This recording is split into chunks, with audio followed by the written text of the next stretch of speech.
Hi there, students. A vassal. Okay, vassal is a countable noun. I think nowadays particularly a vassal state. So let's look at vassal state first. A vassal state is a country that is controlled by a more powerful country, and they have to give military support to that company or country, or to pay money to that company when required. So for example, to me it's very clear that Belarusia is a vassal state of Russia. Russia controls Belarusia, and they have to provide military support when told to do so. And this is the idea of a vassal state. I think today there are much fewer vassal states than there used to be. I think in the past there were many more. Okay, so normally the vassal state, they have the right probably to elect their own rulers.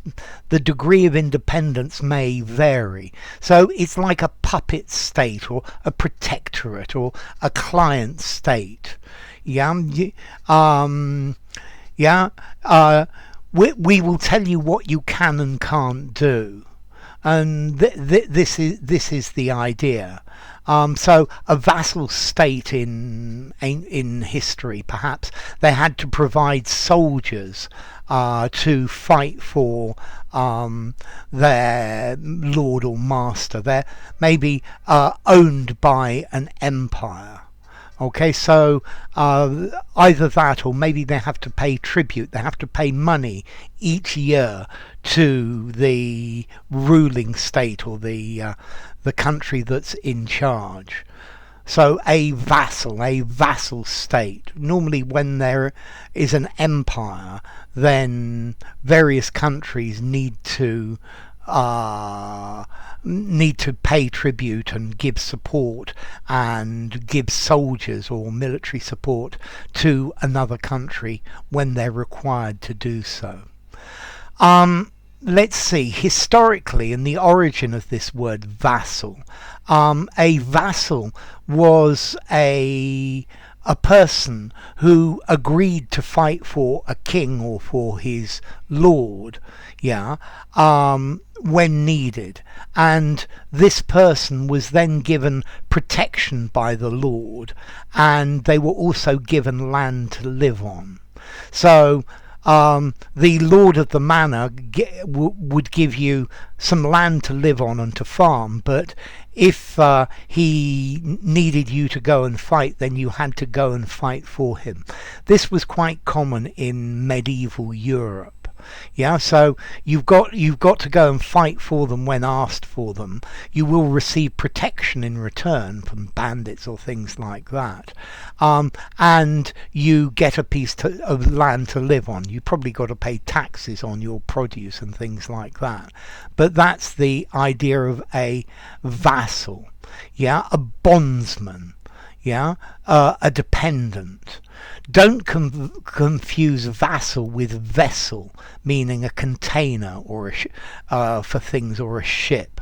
Okay, so a vassal, a person who's got some land from a feudal lord and receives protection for allegiance to that lord. And that's the idea of vassal. Let's see, nowadays I think you're only going to see this phrase, this word, in a vassal state. It's a country that is controlled by another country. So effectively that's the idea.